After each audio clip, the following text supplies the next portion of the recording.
Hello दोस्तों, मैं हूं अमित त्यागी और आप देख रहे हैं मैं एक गाड़ी में हूं। मैं तो धरती पे ट्रैवल कर रहा हूं, लेकिन मेरे साथ कुछ ऐसे लोग हैं जो आसमानों को, सेंचुरीज को ट्रैवल कराते हैं। मेरे साथ है फिल्म कार्गो की टीम, श्वेता त्रिपाठी और डायरेक्टर आरती, जिन्होंने मिलकर ये प्रोजेक्ट जो नेटफ्लिक्स पर आ चुकी है, कार्गो बनाई है। एक बहुत ही अलग हटके फिल्म है, साइंस फिक्शन है, जहां पर इतने सा टाइम ट्रैवल होता है, इतना कुछ होता है, पता चलता है कि दुनिया कैसी होगी। तो Shweta, from Mirzapur to Cargo, मतलब क्या चल रहा है? आप किन किन जगहों में ट्रैवल कर रही हैं? एज एन एक्टर ये सबसे ज्यादा एक्साइटिंग पार्ट होता है कि क्योंकि हम सबकी जिंदगी तो एक होती है, लेकिन उसमें एज एन एक्टर हम इतनी सारी जिंदगी के हमें थोड़े थोड़ा कुछ कुछ चखने को मिल जाता है। एंड उस कारण से हम इतने I would like to believe evolve हो जाते हैं। जैसे साइंस फिक्शन मैंने कभी सोचा नहीं था कि मैं बड़े होके ऐसी फिल्म करूंगी। वो मेरी अच्छी किस्मत है कि मैं आरती से मिली। एंड आरती ने जो भी इतनी सालों से रिसर्च की है, इतना सब जो होमवर्क किया है, आई थिंक वो एक्टर्स को फायदा हो जाता है कि क्योंकि हमें कभी टाइम नहीं मिलता है। ये तो मतलब हम सोचते रहते हैं कि काश हमें ट्रेनिंग मिले, वो मिले, लेकिन कभी इतना कुछ हो ही नहीं हो पाता है because of different different constraints. लेकिन अगर आप आरती जैसे हीरे मिलते रहें तो हम लोगों की एक्टर्स की लाइफ तो सॉर्टेड है। तो आरती, सबसे पहले मैं बधाई दूंगा, आपने इतना हटके प्रोजेक्ट बनाया है, मतलब उसमें मेहनत आपकी दिख रही है।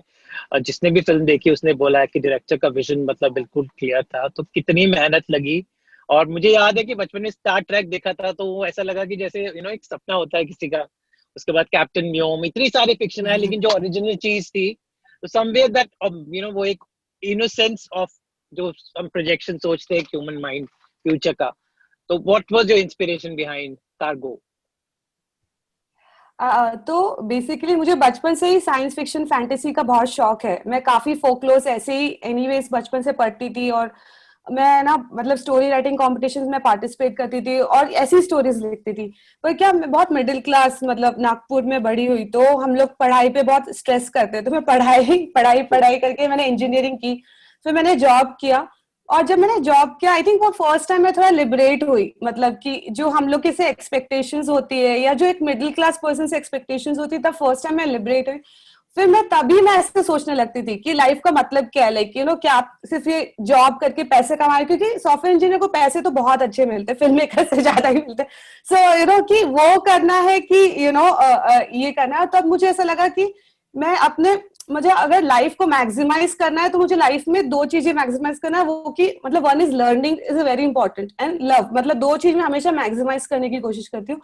तो मैं सोची लर्निंग करते हैं। और मुझे एनीवे स्टोरी टेलिंग का बहुत शौक था। मैंने खुद के लिए एक वीडियो कैमरा तब तक ही खरीदा था, और बहुत सारे छोटे छोटे वीडियोस बनाती थी। तो वहां से चालू हुई, मतलब शुरुआत हुई, और फिर बस यही है, वहीं से चालू हुआ। और फिल्म स्कूल गए, तो फिल्म स्कूल में साइंस फिक्शन स्टोरीज बनाई, सबको बहुत पसंद आई। और वो क्या, एक चीज दूसरे को फीड करते, क्योंकि मेरी साइंस फिक्शन कहानियां लोगों को अच्छी लग रही थी, तो मैं और बुक्स पढ़ रही थी साइंस फिक्शन की, और मूवीज देख रही थी, तो बहुत स्टडी कर रही थी। और जैसे आपने कहा, मैं भी ये सब स्टार ट्रेक देखी थी, और मेरे को पता था कि मेरी फिल्म साइंस फिक्शन होगी, क्योंकि मेरा तो बहुत लंबा स्ट्रगल रहा है, 7 साल का, 8 साल का, उससे भी ज्यादा शायद। पर मेरे को ये था कि जब मैं इंडिया की पहली साईफाई बनाऊंगी, तो मतलब ये पूरे वर्ल्ड में एक नई होगी, क्योंकि सिर्फ इंडिया से बन सकती है। तो ये मेरे लिए बहुत इंपॉर्टेंट था कि हमारी जो साइंस फिक्शन है इंडियन हो, और सबको समझ में आए। बाकी तो क्या, सब लर्निंग और ग्रोथ ही रहता है। मतलब हम भी अपना बेस्ट ट्राई करते हैं, मेहनत करते हैं, बाकी देखते हैं, वैसा सीन है हमारा। तो श्वेता, कितना मजा है शूटिंग करते हुए? आपकी ड्रेस खासकर बड़ी चर्चा में है। द होल जो आपकी ड्रेस जो इंटरप्रिटेशन लिया है, और जो पूरा सेटअप है, तो हाउ वाज एक्सपीरियंस शूटिंग? कोई ऐसे मजेदार किस्से शूटिंग के दौरान जो आप हमारे साथ शेयर करना चाहेंगे? मुझे ये याद है कि जब मैं सबसे पहले सेट पे गई थी, तो क्या होता है कि मैं तो आई थिंक इंडी सिनेमा का झंडा लेके हर जगह घूमती हूँ, क्योंकि एक जो जी। पैशन जो होता है ना, क्योंकि हर प्रोजेक्ट में प्यार जाता है। ऐसा नहीं है कि जो बिग बजट फिल्म्स होती हैं उसमें प्यार की कोई कमी होती है, बट जो इंडी फिल्म्स होती हैं उसमें डेफिनेटली प्यार ज्यादा होता है। क्योंकि जब आपके पास वो money is not at your disposal, तब आपकी टीम और भी ज्यादा मैटर करती है। क्योंकि तब आपके पास वो एक्स्ट्रा लोगों को हायर करने का ना पैसा होता है, ना वक्त होता है, ना टाइम फ्रेम होता है। तो आप जिनके साथ फोकस करते हो, दे आर इक्वली ड्रिवन। तो जब मैं सेट पे गई थी, तो मैंने सोचा था कि होगा सेट एक स्पेसशिप का। और जी। जब मैं पहली बार गई थी, मुझे एक्चुअली वो वाओ फैक्टर फील हुआ, क्योंकि इट वाज ह्यूज। एंड जो कलर्स यूज हुए थे, तो मैं तो वहां पे रहना चाहती थी। तुमने आरती को बोला कि मैं रह सकती हूँ क्योंकि मेरा जो किरदार है युविश का, उसका तो घर है, ये पुष्पक 64 है, तो लेकिन for obviously for security reasons मुझे बोला गया कि नहीं, इतना भी कैरेक्टर में इस तरह से मत घुसो, अदर वेज कैरेक्टर में घुसने के लिए। तो और फिर क्या हुआ था कि विक्रांत की शूटिंग मुझसे पहले चालू हो चुकी थी, हम बस न्यू ईयर्स के कुछ दिनों बाद ही कर रहे थे, तो वो ऑलरेडी सेट पे था।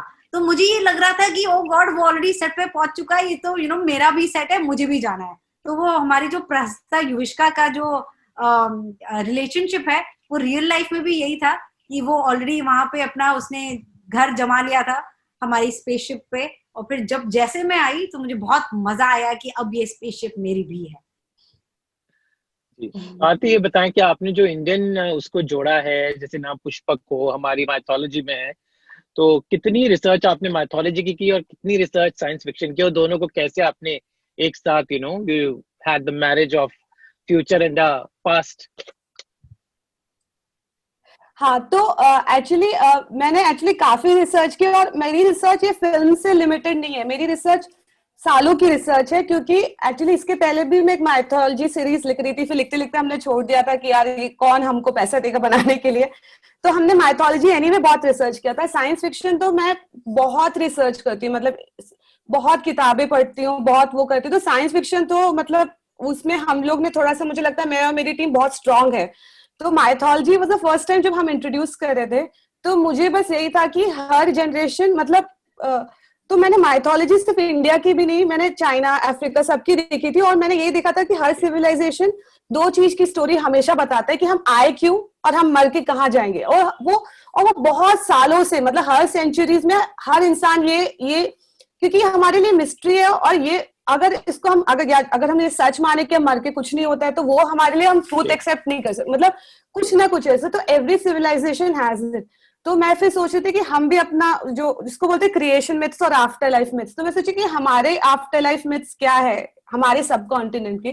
तो एक तो मतलब काफी मिथ्स है, उसमें से एक ये यमराज का मिथ बहुत ही फेमस है कि वो आते हैं। तो मुझे लगा अब तो टाइम है, वो हो गए 1000 साल पहले किसी बहुत ही स्मार्ट बंदे ने देखा होगा, क्योंकि वो अभी तक चल रहा है। बट अब हमारा टाइम है, हमारा समय, अब हम लिखेंगे हमारी आफ्टर लाइफ में। तो मतलब वो मस्ती थी एक तरीका सा, लाइक एक ट्रिब्यूट भी होता है और एक डिसोबीडियंस भी होता है, तो उस हिसाब से हमने लिखी। और थोड़ा रिसर्च किया, हर एक का नाम के बारे में सोचा, जैसे नितिज्ञा भी नाम, जैसे जो नीति है, चैतन्य जो जिनको नींद नहीं आती, और एक शूर्पणखा, वो एक थोड़ा सा हमारा फेमिनिस्ट एंगल है, क्योंकि जो सबसे अच्छा सॉन्ग है जो सबको बहुत अच्छा लगता है वो शूर्पणखा सॉन्ग है, क्योंकि मुझे लगता है कि हमने बहुत बेचारी के साथ एज एन हिस्ट्री बहुत उसके साथ अनफेयर है। श्वेता, ये बताएं कि डायरेक्टर्स के साथ आपने बहुत सारा काम किया है, लेकिन जब एक फीमेल डायरेक्टर होती है तो कहते हैं कि दे हैव एक्स्ट्रा सेंसिटिविटी, और लेकिन हमारी इंडस्ट्री में थोड़ी कम फीमेल डायरेक्टर्स हैं और सब्जेक्ट सब इतने हम इमोशनल बनाते हैं। तो आरती जब थी तो कुछ फर्क लगा कि एक फीमेल डायरेक्टर सब्जेक्ट को जिस सेंसिटिविटी से, women are blessed with certain kind of things, they understand things better, their emotional quotient is higher than a man. So what was the difference you felt while a female director was directing you? The interesting thing is, एक तो कम नहीं, बहुत ही कम है। मतलब वो कहते हैं ना कि फीमेल डायरेक्टर मत बोलो, पर मुझे लगता है वो बोलना जरूरी है, क्योंकि आप लिटरली अपने फिंगर टिप्स में हम गिन सकते हैं कि कितनी फीमेल डायरेक्टर है। तो आई थिंक जितनी है उनको सेलिब्रेट करना चाहिए और हमें बोलना चाहिए फीमेल डायरेक्टर्स। आप जो कह रहे हो ना, आई थिंक सबको जो लगता है कि ईक्यू हाई है, मैंने आज तक जितनी भी फीमेल डायरेक्टर्स के साथ काम किया है, and in a good way I would like to say, वो ज्यादा खतरनाक होती हैं, क्योंकि आप yeah, women are bad bosses. I have experienced that. Not bad bosses, because they might they're perfectionists. and they might be mothers, so their tolerance, they know yeah, you're right. तो वो उतना एंटरटेन करेंगी जितना जरूरत है, but अगर तुम ज्यादा ही तुम्हारा ट्यून है ना, तो they can call you out. जैसे बच्चा रोता है ना, तो आपको पता है कि अच्छा बेटा ये नकली है, चलो आगे बढ़ो। तो उनका वो नैक, और ये मैंने देखा है जोया अख्तर में, ये मैंने देखा है नित्या मेहरा में, और ये मैंने आरती में भी देखा है। With male directors I think you can still get away, मतलब आप अपने क्यूटनेस में निकाल लो या कुछ भी, आप तरफ lot of ways. But female directors के साथ मतलब they are very understanding, but they are also, I think, in a good way they are stricter, and I think hats मतलब there is more power. मुझे तो बहुत मजा आता है फीमेल डायरेक्टर्स के साथ काम करने में। भारती थी या बहुत स्ट्रिक्ट पर, हाँ स्ट्रिक्ट थी सेट पर। But no nonsense, वो जो हाँ। होता है ना, जैसे कई बार हमारे जैसे मिर्जापुर के सेट पे भी गुरु who is just this beautiful human being Gurmeet, वो लेकिन हमारे नॉनसेंस को भी वो काफी एंटरटेन करते हैं कि किसी को बुरा ना लगे। फीमेल्स उनको पता है कि भाई मेरे पास अभी 12 घंटा है, मुझे घर जाके खाने में क्या बन रहा है ये सब भी संभालना है। So I think the pressure is also much more, क्योंकि नहीं है फीमेल डायरेक्टर्स, तो वो I think the urgency to prove your self ज्यादा है, and you can see in the work, and I love it, मुझे तो बहुत मजा आता है। नहीं, मैं तो like I didn't realise this aspect, but मैं प्रिसीजन फ्रीक हूँ, मतलब ये मेरे बारे में सब जानते हैं, मेरे टीम मेंबर्स भी जानते हैं। पर जब हम इतने कम जैसे हम जिस तरह से ये साइंस फिक्शन बना रहे थे, और जो हमारा ऐसा नहीं था कि बहुत ब्लॉकबस्टर वाला बजट है, तो और हम बहुत सारी नई चीज कर रहे हैं इस फिल्म में। स्पेसशिप भी बना रहे हैं, फिर लोग मर के भी आ रहे हैं, फिर राक्षस भी है, उनके पास भी पावर। तो अगर एक चीज भी ऑफ, एटलीस्ट यहाँ पे मतलब कोई ये तो नहीं बोल सकता कि हम इस वर्ल्ड पे बिलीव नहीं कर सकते। और वो बहुत इजी होता, वो एरिया में मिस्टेक होना बहुत इजी है, तो प्रिसीजन फ्रीक होना थोड़ा जरूरी होता है, मतलब that I feel. But in general हाँ, मतलब मुझे पता नहीं था कि आई वाज लाइक दिस कि हाँ, बट हाँ ऑल्सो एक फर्क है कि वो ऑनेस्ट ज्यादा होते हैं, क्योंकि वही ना कि उनके पास टाइम नहीं है कि आपको सहला के ये सब करने में। जो I think I'm saying it in a positive way. No, yeah, and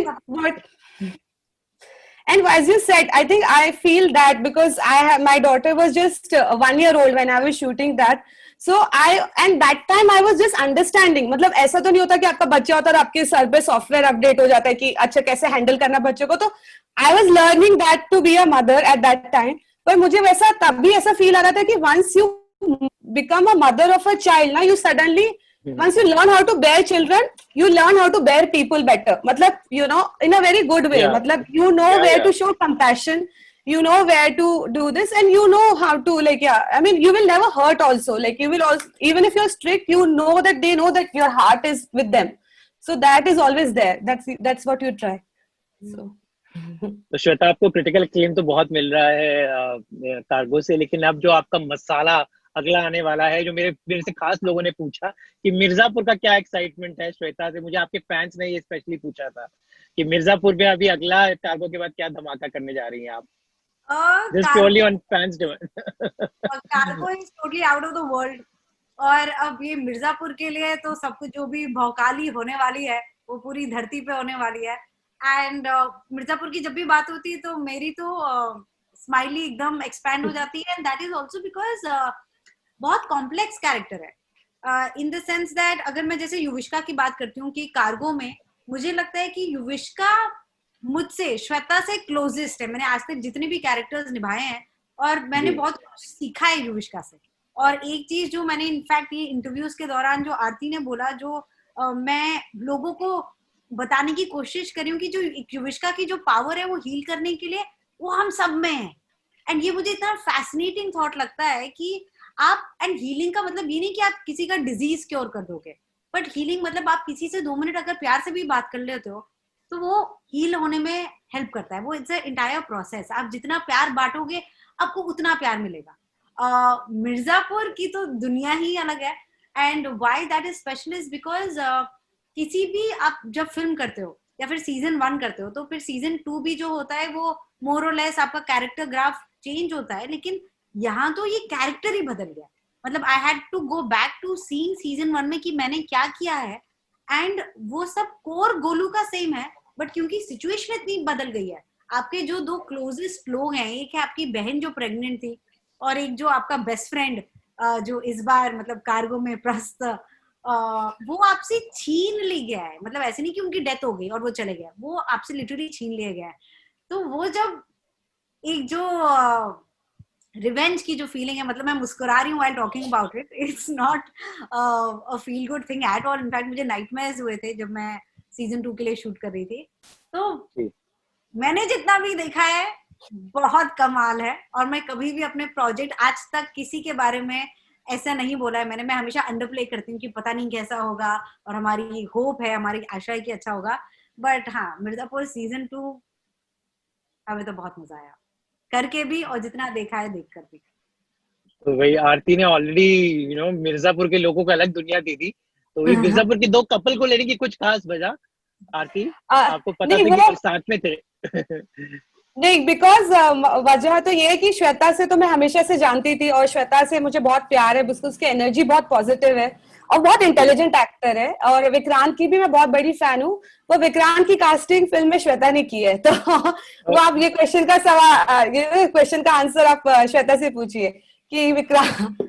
हाँ, तो ये मिर्जापुर आप कैसे ले आई कार्गो में? मुझे श्वेता। लगता है कि स्क्रिप्ट चाहे जितनी भी अच्छी क्यों ना हो और टीम कितनी भी अच्छी हो, अगर कास्टिंग गलत हो जाएगी ना, तो आपके जो किरदार हैं, जो कहानी बता रहे हैं, तो वो जस्टिस नहीं होगा।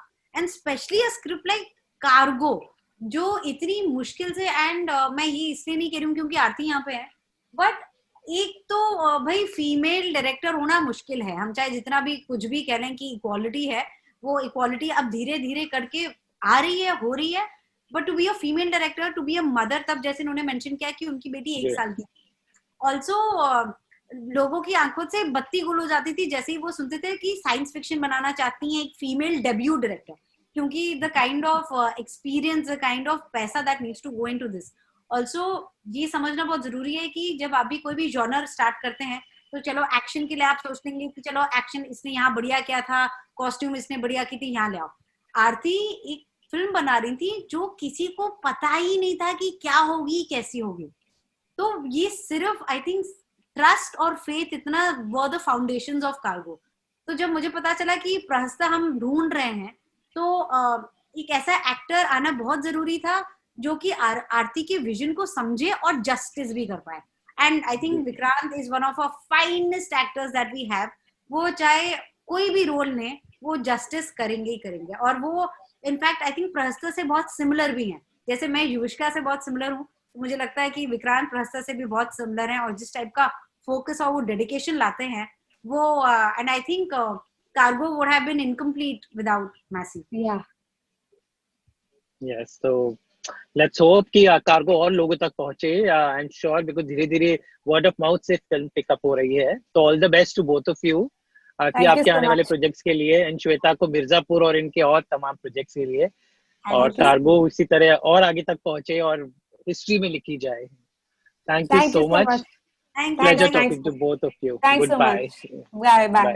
Thanks a lot. Bye. Bye. Bye.